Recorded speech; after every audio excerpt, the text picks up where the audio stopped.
Hey there, fourth trimester listeners. Our program today is proudly sponsored by Family Album, your secure haven for sharing baby photos and videos. Head over to the App Store today, search Family Album, one word, download the app, and start creating a legacy of love, one photo at a time.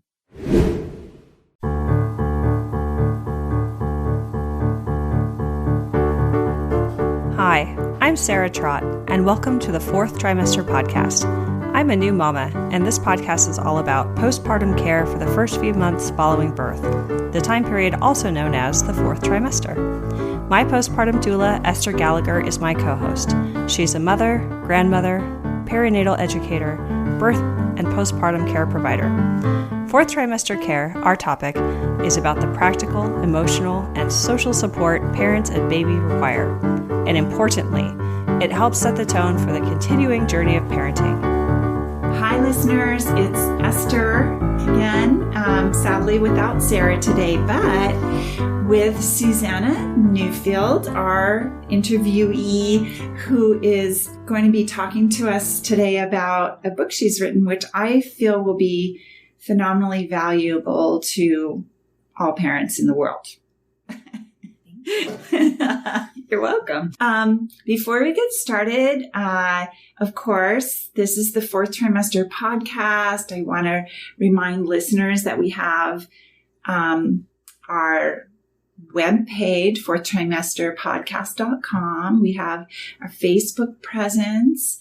It's wonderful to be getting your feedback and your love. And I recently even got a request from somebody who's 9 weeks pregnant to find out whether or not I could find her a doula in Lincoln, Nebraska, which is just adorable. Of course, I cannot, but doesn't mean she won't find somebody. If you listeners know of somebody, get on the Facebook page and get to this gal. Help her find a doula. So today, what else can I tell you? Oh, also, it would be super lovely if any of you could become a Patreon sponsor, just even if it's just $1 a show. When you subscribe, it would really, really help us out. We're always probably going to be in the red. But it would sure be nice to defray some of the expenses that are coming out of our pockets to do this podcast. So without further ado, I'm going to give a little deeper introduction of Suzannah, and then we're going to launch in. So Suzannah is an MFT, and these are fancy letters, a CIAYT, which I'm pretty sure has something to do with yoga therapy. Mm-hmm. She's a licensed psychotherapist, yoga therapist, mother of 2, who has specialized in supporting people coping with eating disorders, body image concerns, anxiety, and pregnancy and early parenthood since 2003. Mm-hmm. And she's co-founder of Rockridge Wellness Center in Oakland, California. The book that she's written is entitled Awake at 3 a.m., which I love that title, and I'm going to say why.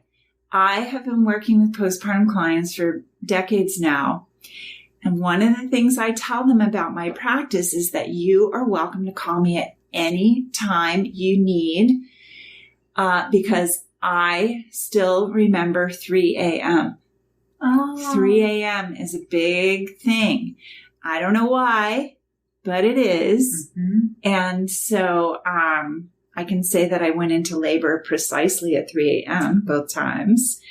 And I remember feeling desperately, desperately alone and anxious at 3 a.m. with newborns. Mm-hmm. So 3 a.m. is a big deal. So good choice for this title. So Suzannah, I'm going to hand it over to you. Of course, you know, I will jump in when I feel necessary. And tell us a little bit about yourself and what brought you to the writing of this book for us. Sure. Thank you for that introduction and the sisterhood I feel with you around the 3 a.m. piece. I fought hard for that title. It just came in my head and I felt like it had to be that, because that 3 a.m. piece was such a big deal for me. Let's see. I guess I would share that, my experience, I never knew that pregnancy and postpartum was a time period that I was going to be very interested in as a therapist. I'd been working primarily with people with eating disorders, body image issues, anxiety, substance abuse, until I became pregnant myself. And I was also a yoga teacher and doing lots of yoga. And I had this idea that pregnancy was going to be this really incredible experience. And I was going to be this sort of glowing yoga mama. And then when I was about 5 weeks pregnant with my first daughter, I became really sick. I had hyperemesis and was throwing up constantly. And that really threw me into a pretty profound depression. I started to have feelings almost like there was a parasite inside of me that was making me so sick. And I had really dark thoughts about, wanting to die because I felt so terrible, until I was able to kind of, with the help of a wonderful OB, get some really good medication, which made it not better, but more tolerable. And so that was a really big transformation for me in how I thought about pregnancy. And when I was about 15 weeks pregnant and kind of had finally gotten on this balance of Zofran and things like, which I know they don't even prescribe necessarily anymore, but thank God I had it. I decided to go back to yoga. And I went to my first yoga class with someone who maybe some of your listeners know, or maybe you've interviewed, Jane Austen. Yeah. Of course we have. Yes, of course you have. Amazing Jane. And I went to her class and I just walked in and I sat down with her and I burst into tears and was like, I can't move. I don't even know why I'm here because I'll probably throw up if I try to do yoga. I've been in a ball on my couch and yoga's always been my coping mechanism. And she was so warm and welcoming and just said, you can sit down the whole time. You can be in child's pose. She gave me a breathing practice that I could do. And she said, you just have to be in the room with the other moms and, know that you're not alone. And it was like the balm for my soul, hearing her say that and getting to be in that room. And that was kind of this light bulb for me that yoga, in a very different way than how yoga had been a meaningful part of my life before, was going to be sort of this thing to help me get through the dark times in this pregnancy. And it was, and I continued to really use the practice as a grounding to get through the darkness and to come out the other side. And so that was kind of how yoga and motherhood came together a little bit for me. With all of that, I was actually able to feel a lot better by the end of my pregnancy and have a really lovely time postpartum with my first, which made me expect that's what it would be like with my second. Those expectations. Yes.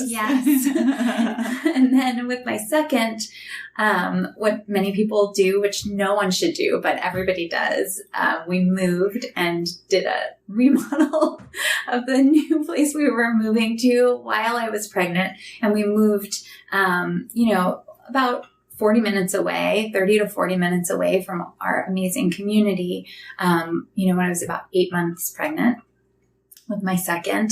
So then she was born and she had colic. And I had been used to living in San Francisco where I could walk everywhere and didn't ever have to get in the car and could be out and about all day, to living kind of in the Berkeley Hills, which, if people don't know the area, it's almost like being in the woods, and it's these windy roads and it's very hard to know your neighbors. It took some time and it was very lonely. And I realized, with my first, that when, she would wake up and then she would go to sleep and I could sleep when she slept. But with the second, 7 o'clock came, and even if the baby was asleep, my older daughter needed me to be up with her and take her to school and, give her a lot of that love and care that she needed and deserved and that I wanted to give her. And the exhaustion was really quite profound. And really, I had a dark episode of postpartum depression and anxiety. And even though I had been treating people actually for this for some time, I couldn't recognize that was what was happening. I sort of thought I was just becoming a bad mom and a grumpy person and a bad wife and a hypocrite, because here I am like being compassionate to other people, but I felt none for myself. And again, because driving felt really scary to me at the time on these little windy roads to put a baby in the car, yoga became kind of a tool for me. I always call it my well of sanity. And I could practice that at home in sort of small moments, even practicing things like meditation with my baby with me. And so again, yoga sort of helped guide me through that, amongst many other things like therapy and things like that, community, but yoga was a big part of it for me. So that's where that comes from. And then, actually as that time period was, I don't even know ending, but somewhere as it was getting a little bit better, an old friend who worked at this publishing company approached me and she knew about my work teaching pre and postnatal yoga. And she said, I'm wondering if you'd be interested in, writing a book proposal for a book about mindfulness in pregnancy and postpartum. And I was like, well, I have postpartum depression right now.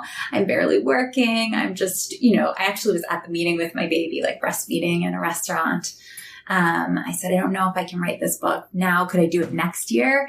And I'd always wanted to write a book. I love writing. And she's like, no, we need you to write it now. If you want to put the book proposal in, now's the time. And she helped me put the book proposal in and they, accepted it, which was kind of this really big honor.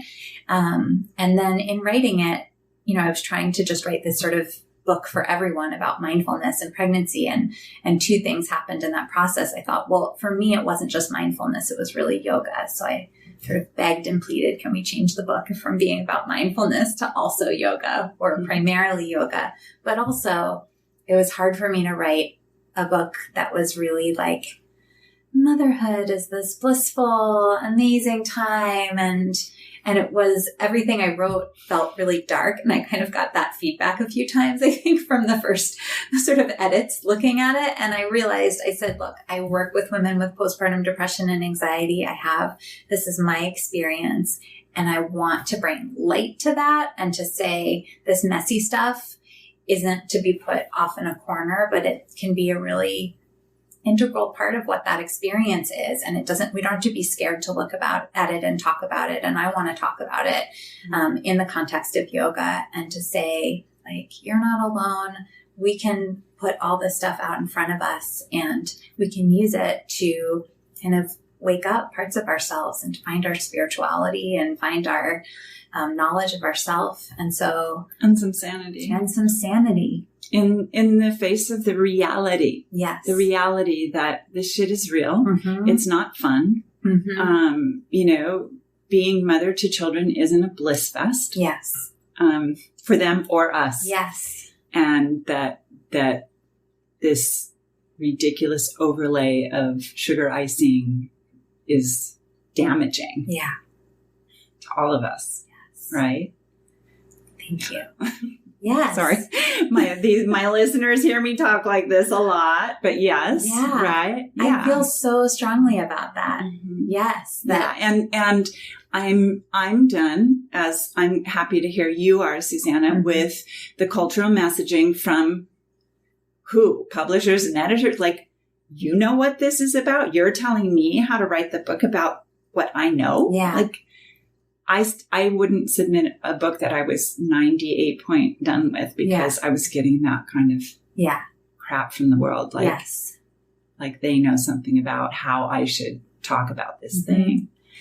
Yes. It's frustrating. It's frustrating, but it was actually, I will say, I think the process of writing the book was really healing for mm-hmm. me, and sort of being able to stand up for that and to speak about, identify what it was I really wanted to say. And almost, I feel like was writing it for myself to kind of be compassionate to myself, but also to my clients and to other people, to be able to advocate for that. Excellent. Felt like accessing this really important and powerful version of anger. Yes. The first. Good for you. I mean, thank you. Good that you had that inner support for that. Thank you. It's really excellent. But it's interesting that I think even in the marketing, I think it was hard. The first take that I got of the marketing, I think it was like the first blurb they put on Amazon for the pre-orders. I think the person who had written it hadn't read the book at all. And what they had written, I will never forget, the first sentence was, even mothers who have perinatal mood and anxiety disorders can feel blissful through the practice of yoga. And I almost threw the computer across the room. I'm like, that's the opposite message of the book. The message of the book is that we can accept all the messy stuff and we can find a way to be with ourselves and to open and be welcome to the fullness of the experience. Yeah. Yeah. Yes. Thank you for that. Yep. This is so wonderful. I mean, I'm never happy for people that they've gone through dark periods. Mm-hmm. On the other hand, having gone through loads, right? Like, oh no, there's something very, very powerful in moving into and through and beyond that. Yeah. Again and again, of course, your response each time you find yourself there again is, God damn it. I thought I was done with this. Yeah. And then you get to move, then you get to get on, right, as well. And develop skillfulness around what is this inner work that I'm doing. Right? Yes. And what are some tools that might help me?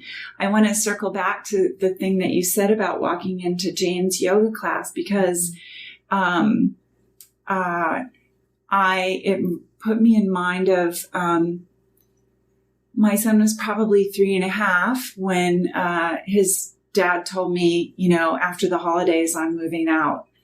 Right. Yeah. And this is after months of me saying, we're really having difficulties and it'd be really good if we saw a family therapist. Mm-hmm. And hearing, well, I'm happy, you're not. You're the one who's not happy. You should do it.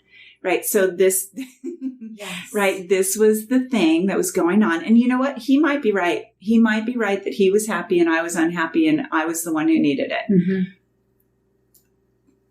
That didn't get a good response from me. Yeah. Right. Yes.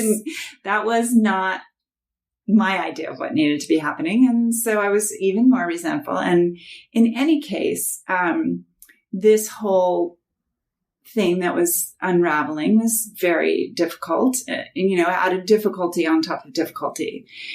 And I had sort of the wherewithal to sign up for a community college yoga class. I was like, I'm just going to do this one thing for me. Mm-hmm. One thing.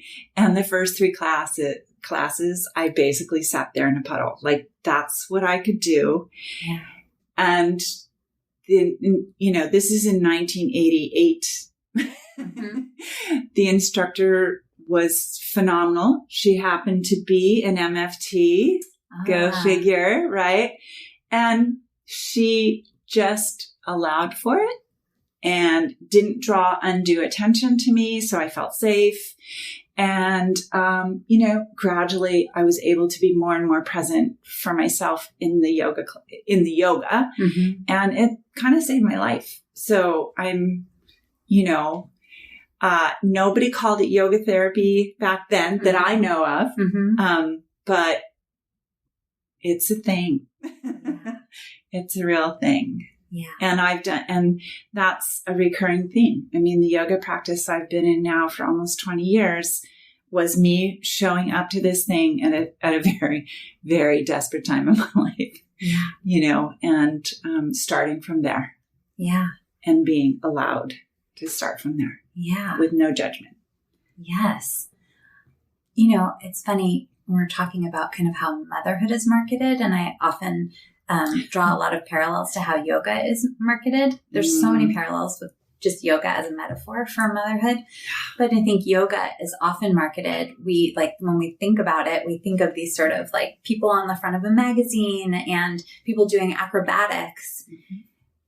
And that actually, I think, alienates people, makes them not want to try yoga or say, they'll say to me like, I can't do yoga because I'm not flexible. I'm like, that's not the point. But also you can get more flexible from doing yoga, but that's also not the point. Yeah. But I think that it creates this idea that yoga is something that's just for the body, when actually that experience that you're describing of yoga being a place where you can cry and yoga being a space for you to be present with whatever state you are in right now. You don't have to be calm. You don't have to have a clear mind. You don't have to be already evolved or ever evolved, but you can meet yourself where you are. I don't know what the picture would be. Maybe there is no picture, but that's what should be on the cover of the yoga magazines. It's like somebody on a mat crying. I mean, that's really, that's what the practice is. And that's what's the most beautiful part about it, I think. Much better than, being able to drop back into a back bend or something like that. Yeah. Oh, and, the first 10 years of yoga was me finally coming to realize what a, bronc rider I am. Like, I actually need to soften up. Mm-hmm. I do yoga fiercely. Like, I need to be nicer to my body and my mind. Right. Like, and now I'm sure readers or listeners are thinking, it took you 10 years, Esther. Oh my God. Like, I can't even get started if it's going to take that long. Well, I didn't even know that was the project. Yeah. I found that out 10 years in. Yeah. Not, you know what I mean? Like, you get to find out things in yoga that you might never know about yourself otherwise. Yeah. That's the inner work of yoga. And you get to surprise yourself. I keep surprising myself. And there's that. Yes. And I think you must have felt something really powerful about it along the way to keep you there for 10 years. So it doesn't sound like it was terrible for 10 years and then something transformational happened, but it's a gradual process of that time to study yourself. Mm-hmm. Yeah, absolutely. And we've got one life. We can study or not study. Yes. Right? It's a choice. Yes. And the other thing I love that my fantastic private yoga instructor, and when I say private, I mean small class, right? She's not attached to any of the venues that procure yoga, right? Like, she says again and again, just that the yoga teaches. Yeah. It's we tend to think we're learning yoga. Mm-hmm. And of course there's that aspect of it all, but we're learning this connection that we have in several directions and from several directions to the self, the large self. Yeah. A lot of small self work gets to be done in the process of connecting to the large self. Yeah. That's what fascinates and interests me in it all, and has kept me every class. Mm-hmm. I've missed 4 classes in 10 years. Wow. Yeah. So tell us a little bit about, I know we want to talk about the book, but before we do that, what can you tell us about, being a yoga therapist? Like, maybe what does that look like a little bit? Yeah. I think you said earlier we didn't call it yoga therapy. And so I think it's important to say, I don't think what you do in yoga therapy is all that different than what you do when you're doing yoga in general. I think yoga therapy can actually be a lot of things, but yoga therapy is sort of the application of those with the intention of it being about healing and about body or mind.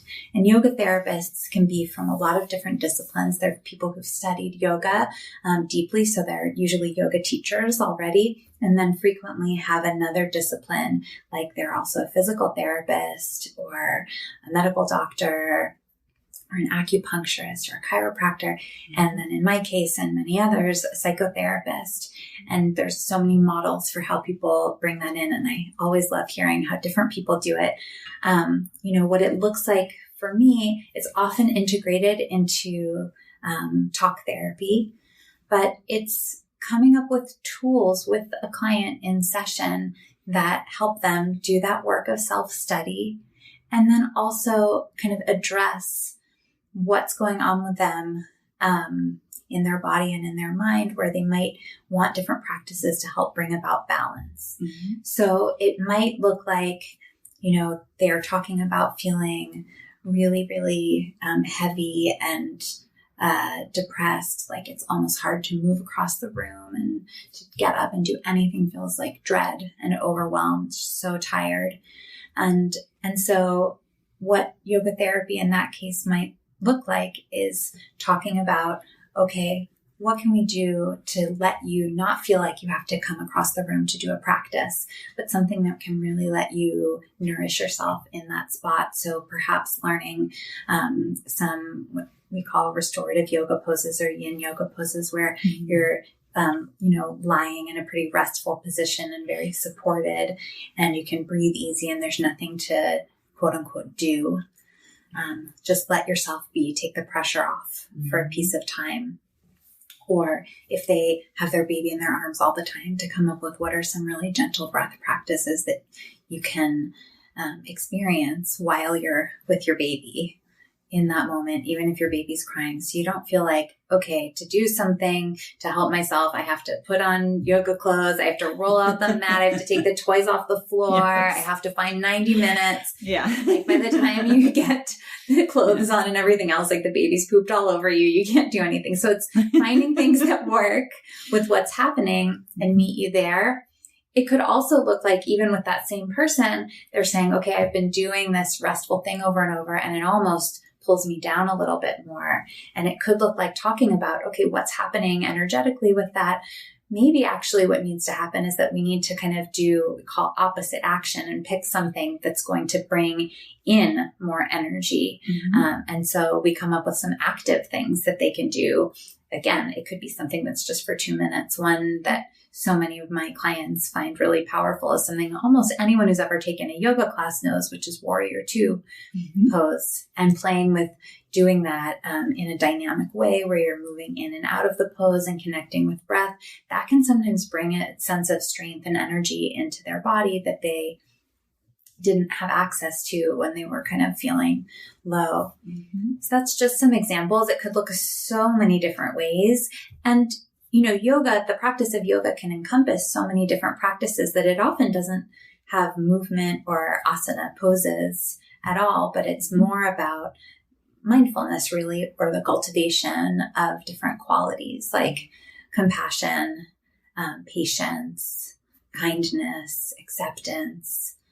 And then sometimes it's also lifestyle pieces, like really getting in the nitty gritty and helping someone figure out this, where it sort of does a Venn diagram with kind of cognitive behavioral therapy, but talking about like, how are we going to get you more sleep? Or how are we going to help you connect with the people in your community, right? There's the yoga piece, get connection so that you have more help. Or how are we going to help you call a postpartum doula and get some help? Or if you don't have the resources for that, how are we going to get you different ways in the community for low fee services?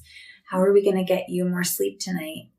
How are we going to deal with issues around breastfeeding and bottle feeding and decision making, and help you find a way to do it that feels more supportive for you? So it really can be many, many different things. Sure. Absolutely. Hey, fellow parents, can we take a moment to reflect on the joyous chaos that is parenthood? You know those days when our hearts swell with love at the sight of our little ones and we're bursting at the seams to share every adorable moment with the world. But let's be real. Some things are better kept in the family, and your loved ones who matter the most aren't always close by, and they might not be that tech savvy either. So how can you easily share your baby's beautiful growth with loved ones while keeping your precious memories secure? I remember the frustration of trying to use some of the big tech photo solutions, only to find they fell short of what I needed. That's when I stumbled upon something truly remarkable, the Family Album app. The Family Album app was created to give parents a secure and easy way to share photos and videos with loved ones. It's an orderly and totally secure haven for your family's personal memories. I love that there's no third-party ads, no unwanted eyes, unlimited storage, and that it's totally free. So to all the parents who are out there still trying to use other messaging apps for your kids' photos, it's time to level up your family photo game with a free photo sharing app. Head over to the App Store today, search Family Album, one word, download the app, and start creating a legacy of love one photo at a time.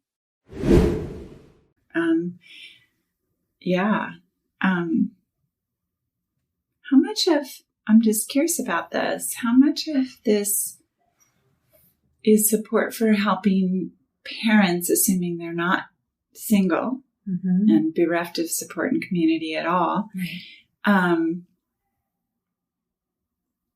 learn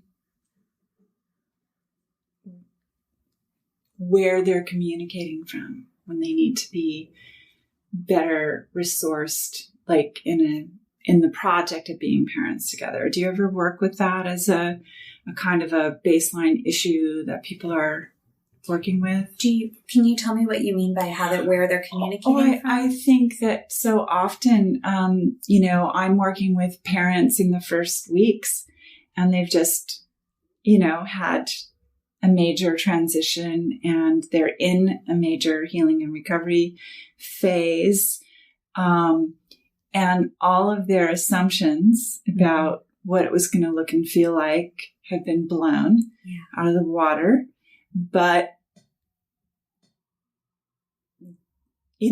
there are lots of ways that people cope with that, right? They hew to the image or they hew to the disaster that it isn't, right? Of what it isn't anymore, right? And they may have come to it as a couple with very different images as well. And almost certainly, Suzannah, the partner who did not give birth has a really limited concept of the experience of the person who did. Yes. So we've got this critical mass of potential dysfunction. Yes. If I may call it that. Yes. Right. So, probably by the time people realize they need to see someone like you, they've kind of, that tidal wave has hit and it's kind of washed up on the beach and sort of dispersed and soaked into the sand. And now they're mucking around in the sand. Right. Like,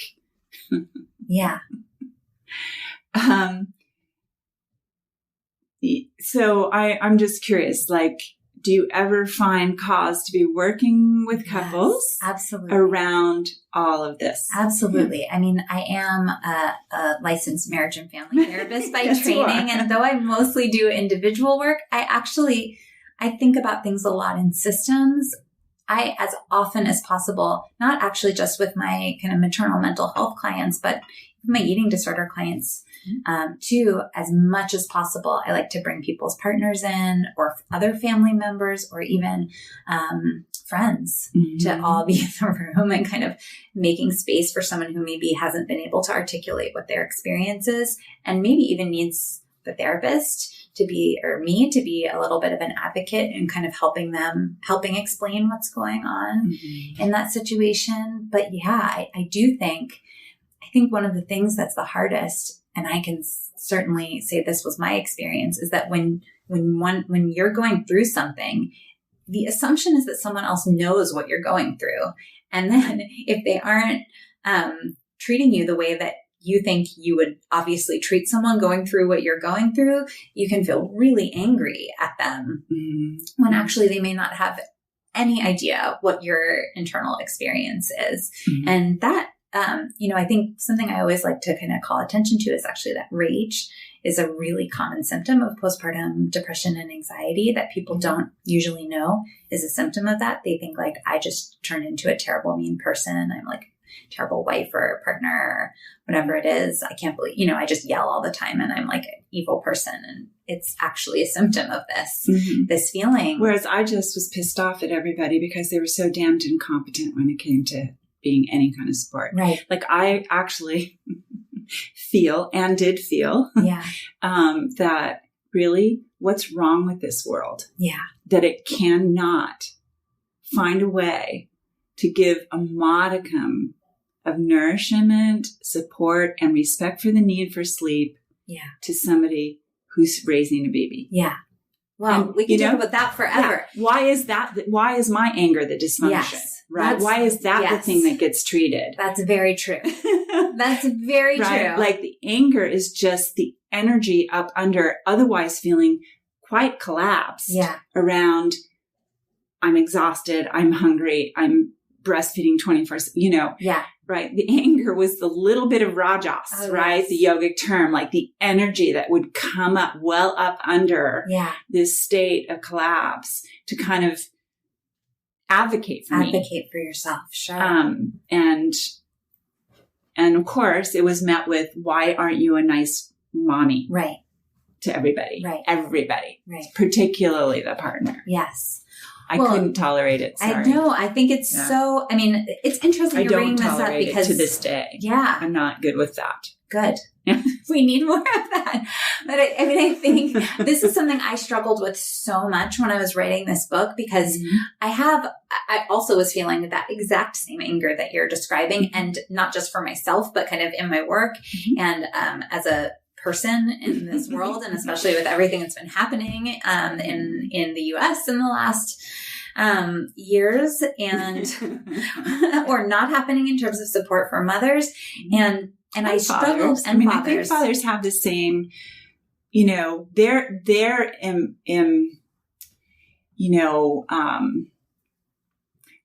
culture says if you're a man, be angry. Don't be depressed. Be angry. Yeah. Right. And therefore, we see a lot of intimate partner violence directed from an equally bamboozled, overwhelmed, sleep deprived, and partner. Yes. It's a very sad and difficult situation. Yes. And I know there's new stats coming out that men actually experience postpartum depression almost in rates that are comparable to women. But I think the thing that I struggled with actually writing this was, here I'm writing a book that's like, here's some tools for you, Mom. And am I asking somebody to use these tools to become complacent, to like be calm in a world that you actually shouldn't be calm with? It's like one of the things that drives me nuts is when I see like books about mindfulness or yoga to help you be more productive at work. Like the point of this is to make you into an automaton. Like doesn't realize like I shouldn't be working 60 hours a week. There's like no amount of meditation will make me not stressed out when I'm in an impossibly stressful situation, whether that's working too much or that's like, I'm living in poverty and without any resources. Like you can't de-stress yourself when stress is the normative, like the healthy reaction to that. And so I really did struggle with this of like, am I asking people to do something instead of putting my efforts towards changing the society so that maybe they would feel more cared for? And I just held that a lot in the process, especially around the world. One of the different title names that was getting kind of discussed, with an editor was like, what was calling it like something like self-care or survival guide. And I just hate the term self-care because I think that the implication of the term self-care is nobody else is going to take care of you. And our culture is not going to take care of you. You shouldn't ask. There will be no paid parental leave. There will be no reasonably priced childcare, especially here in the Bay Area. Don't bug other people and ask for things. Why haven't you figured it out, by this time? And the reason you're supposed to do the self-care isn't for yourself. Right. It's so that you're better for everybody else around you. Yes. Amen. Yeah. You're speaking my language. Yeah. So, but it's a balance because I think we do want to have tools for ourselves. And how can we have tools for ourselves and then enable that to make us feel strong enough to then enact change on the greater level? but I think that's a paradox that I was holding, and something I really grappled with both while writing and still even in having conversations about it. It is the paradox. And I will say, this is one of the most keen realizations I've had through my study of yoga, which is that a strong aspect of yoga is expanding one's capacity to hold paradox. Mm-hmm. Just hold it. Yes. Don't imagine that it doesn't exist or that it's wrong or bad or that you even have to do anything about it. But just that it is a thing. Yeah. Yeah. Yeah. Well, let's you've kind of done a beautiful job of sort of melding your work and talking about the book. Let's spend a few more minutes talking about the book before we have to wrap up. Mm-hmm. I have to go take care of a postpartum client. Why don't you tell us about this? Now, I want to just let the readers know the title and subtitle: Awake at 3 a.m., Yoga Therapy for Anxiety and Depression in Pregnancy and Early Motherhood. So, tell us a little more about the book. Sure. Well, the book it's got 50 short chapters that are meant to be readable at 3 a.m. or 1 a.m. or 2 o'clock in the afternoon, or that difficult time when you have a new baby and everybody else is out and you're waiting maybe for a partner or a family member to come home and help you out. Yes. And where are they? Yes. Oh my gosh. Oh my gosh. I told them to be home by 4. Yes. Exactly. And people always call it the witching hour. Yes. And I was like, that's too cute of a name for how I feel right now. Yes.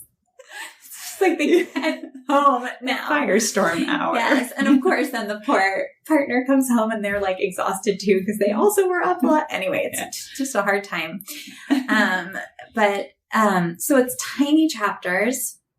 And each chapter, just in the spirit of kind of welcoming all the messy stuff, each chapter starts with a problem or a difficulty that a new mom may be experiencing, whether it's rage, as we were talking about, or that feeling of rajas, like too much agitation, or a feeling of depression, or it's just like, I don't have time to pee.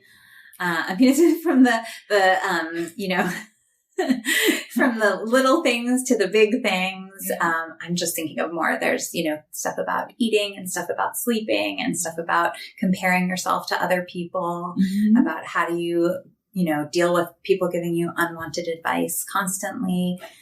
And they're meant to be things that happen in both pregnancy and postpartum, dealing with kind of the pressure for everything to be all natural. That's something that I talk about, or that pressure that we have to like, how do I make my baby the healthiest, happiest baby instead of just being able to be there for the baby or love your baby, that feeling of like, if I do something wrong, it might hurt. So all those kinds of problems.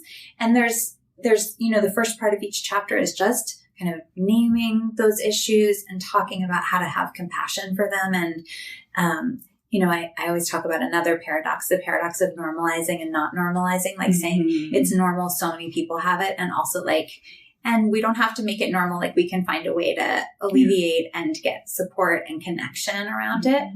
So that's sort of the first part. And then there's a little practice that goes with that.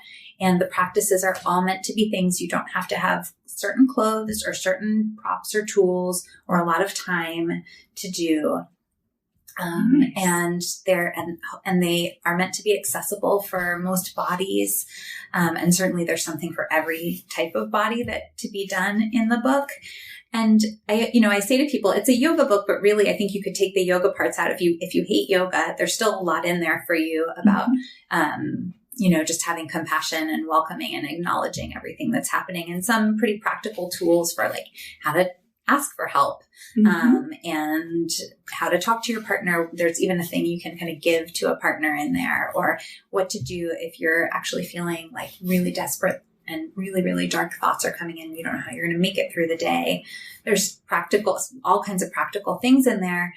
If you left the yoga part out, or maybe you just like the yoga part and you don't want to read any of that other stuff. Mm-hmm. And then I talk a lot in the book about like, you don't have to do every practice in here either. I suggest people pick 1 or 2 practices and try to integrate those in regularly and experiment and see what might feel supportive and what you might have a desire to do.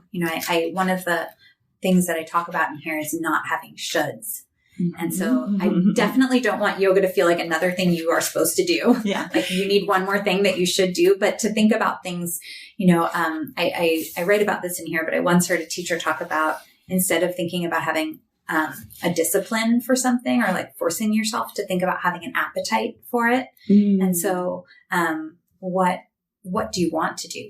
When you read it, like, is there something you're like, oh, that would feel really good to do, or that might be really meaningful to me to do, and to do those. But there's just a constant refrain in there of like, you're already enough and you're doing enough and you don't have to do any of these. These are just offerings for you.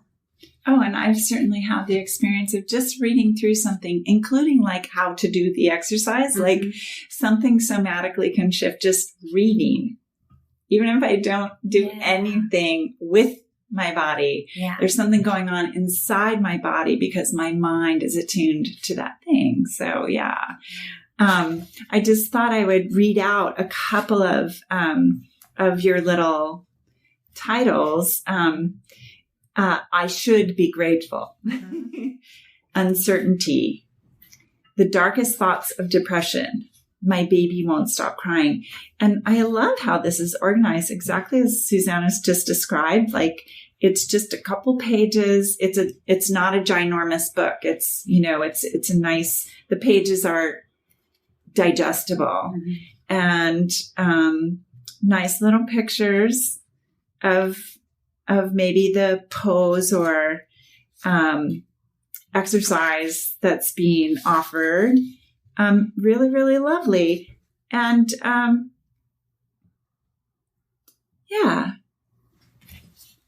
it's really a beautiful little book.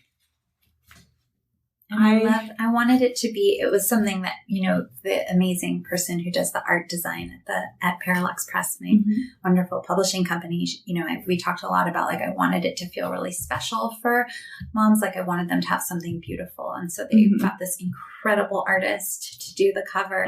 She was someone actually whose work I had seen at the Women's March. And so I sort of talked to them about having her and to do that. And I think it's meant to just be beautiful, like to have, and I think they did a great job with the layout and the texture of the cover, meant to feel really soothing. I would say my experience of it is exactly that, though I haven't yet read it. It just feels that way. Well, sadly, we're going to have to wrap it up now. But Suzannah, thank you so much for coming on our little podcast show. And really, thank you tremendously for your offering into the world of this book. I feel like it's, the kind of thing I often think like, wouldn't it be great if you just had that person show up and do that thing with you or to you or for you? And I often feel like, oh, do I have to read the book? But, I feel like this particular book feels like a deep, kind of welcome invitation, by comparison to so much of what I tend to see out there and don't want to read. So, thank you again. Thanks for coming. Thank you so much for having me. I wish we could keep talking. I really enjoy hearing your perspectives on things. Yeah, thank you. So listeners, tune in, subscribe, maybe become a sponsor, see us on Facebook and check out our webpage. We have a lot of little offerings on the website. And we look forward to next time. Take care. Bye. You can subscribe to this podcast in order to hear more from us. Thank you for listening, everyone, and I hope you'll join us next time on the fourth trimester. The theme music on this podcast was created by Sean Trott. Hear more at soundcloud.com/Sean Trott. Special thanks to my true loves, my husband Ben, daughter Penelope, and baby girl Evelyn. Don't forget to share the fourth trimester podcast with any new and expecting parents. I'm Sarah Trott. Goodbye for now. Hello again, bicycle man. I know you're doing all that you can. I wrote the song, simple and true. I wrote the song, I'll sing a song for you.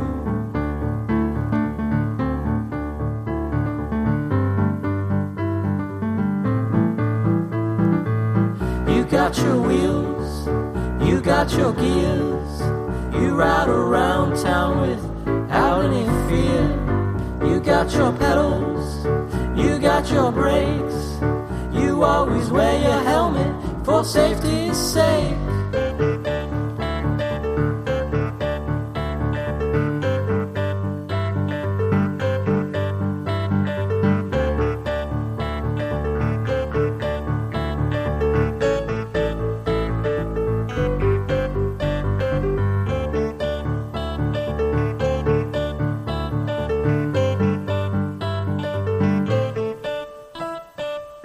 Hello again, bicycle man. I know you're doing all that you can. I wrote the song, simple and true.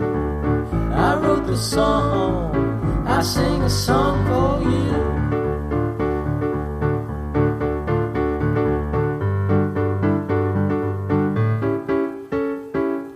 Hello again, bicycle man. I know you're doing the best that you can. I wrote the song, simple and true. I wrote the song, I sing a song for you.